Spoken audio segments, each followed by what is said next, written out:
Assalamualaikum warahmatullahi wabarakatuh. Halo Sobat Fisika, perkenalkan saya atas nama Siti Nur Aziza dengan NIM 2016121020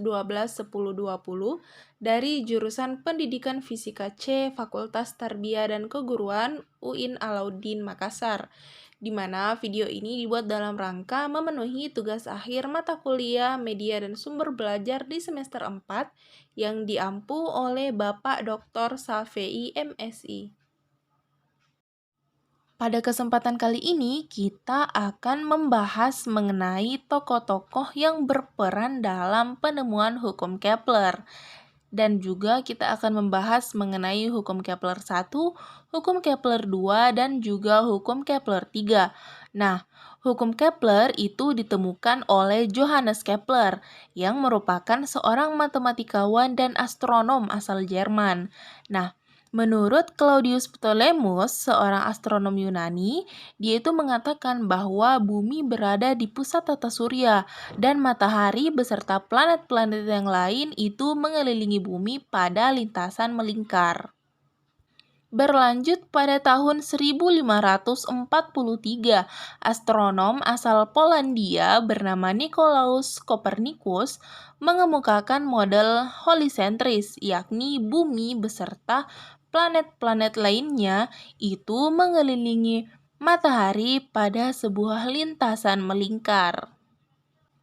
Sebelum Kepler itu mengemukakan hukumnya tentang gerak planet yang mengelilingi matahari, pada zaman dahulu manusia itu menganut paham geosentris, yakni paham yang membenarkan bahwa bumi adalah pusat dari alam semesta. Jadi kita mengenal dua istilah, yaitu heliosentrik dan juga geosentrik. Untuk heliosentrik itu menganggap bahwa matahari itu adalah pusat, di mana bumi dan juga benda-benda langit yang lainnya itu berotasi melingkari lintasan yang ada pada matahari. Sedangkan untuk geosentrik itu menganggap bahwa bumi itu adalah pusatnya dan matahari serta benda-benda langit yang lain itu berotasi di sekitaran bumi. Hingga pada tahun 1609, Kepler akhirnya menemukan bentuk orbit yang lebih cocok, yaitu berbentuk elips dan bukan lingkaran, serta dia menjelaskannya ke dalam 3 hukum Kepler. Hukum Kepler pertama, di mana lintasan setiap planet ketika mengelilingi matahari itu berbentuk elips, di mana matahari terletak pada salah satu titik fokusnya. Nah, pada sebuah lintasan, kita mengenal yang namanya titik aphelium dan juga titik perihelium, di mana ketika suatu benda bumi itu berada pada jarak yang jauh dari matahari, maka dia disebut berada pada titik aphelium. Sedangkan ketika dia berada pada posisi yang dekat dengan matahari, maka dia disebut berada pada titik perihelium. Selanjutnya, pada hukum 2 Kepler yang menyatakan setiap planet bergerak sedemikian sehingga suatu garis hayal yang ditarik dari matahari ke planet tersebut mencakup daerah dengan luas yang sama dalam waktu yang sama. Sehingga pada gambar ini kita bisa melihat jika waktu yang dibutuhkan sebuah planet untuk bergerak dari titik A ke B, C ke D, E ke F itu sama, maka luas untuk AMB, CMD, dan juga EMF itu sama. Selanjutnya adalah hukum 3 Kepler yang menyatakan bahwa kuadrat periode suatu planet itu sebanding dengan pangkat 3 dari jarak rata-ratanya dari matahari. Persamaan hukum 3 Kepler bisa diturunkan dengan menggabungkan persamaan hukum gravitasi Newton dan persamaan hukum 2 Newton untuk gerak melingkar beraturan. Persamaan hukum 2 Newton untuk gerak melingkar beraturan dapat dituliskan sigma F sama dengan M dikali A, di mana A itu sama dengan V kuadrat per R. Sehingga bisa kita substitusi menjadi sigma F sama dengan mv kuadrat per R. di mana M adalah massa sebuah planet yang berevolusi mengelilingi matahari, A adalah percepatan sentripetal planet, V adalah kelajuan rata-rata planet, dan R adalah jarak rata-rata planet dari matahari.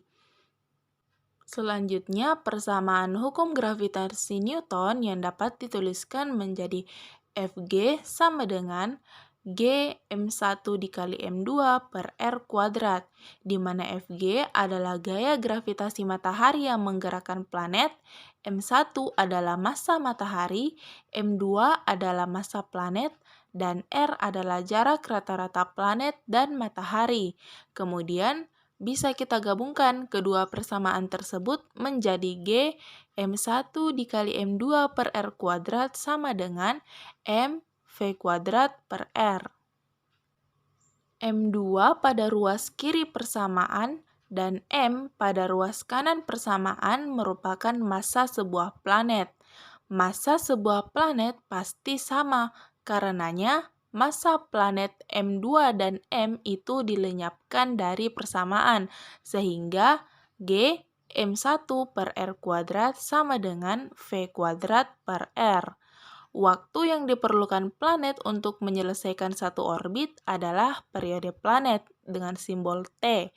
Panjang lintasan yang dilalui planet merupakan keliling orbit planet, yaitu 2 VR, di mana R merupakan jarak rata-rata planet dari matahari dan kelajuan planet dengan simbol V sama dengan keliling orbit planet 2 VR per periode planet disimbolkan dengan T, sehingga persamaannya menjadi G M1 per R kuadrat sama dengan 2 VR per T kuadrat per R.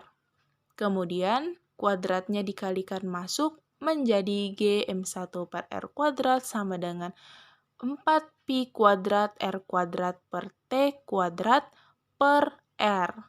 Sehingga disederhanakan menjadi G M1 per R kuadrat sama dengan 4 pi kuadrat R per T. Selanjutnya, persamaan tersebut bisa diubah menjadi T kuadrat per R kubik R pangkat 3 sama dengan 4 pi kuadrat per G M1, di mana 4 pi kuadrat per G M1 ini sama dengan nilai konstanta. Sehingga pada rumus yang biasanya kita gunakan untuk menentukan perbandingannya yaitu T1 kuadrat per R1 pangkat 3 sama dengan T2 kuadrat per R2 pangkat 3. Di mana T1 adalah periode planet 1 dan T2 adalah periode planet 2, kemudian R1 adalah jarak rata-rata planet 1 ke matahari dan R2 adalah jarak rata-rata planet 2 ke matahari. Baiklah, saya ucapkan terima kasih atas perhatiannya dan semoga ilmu yang saya sampaikan ini bermanfaat. Apabila ada salah kata, mohon dimaafkan. Assalamualaikum warahmatullahi wabarakatuh.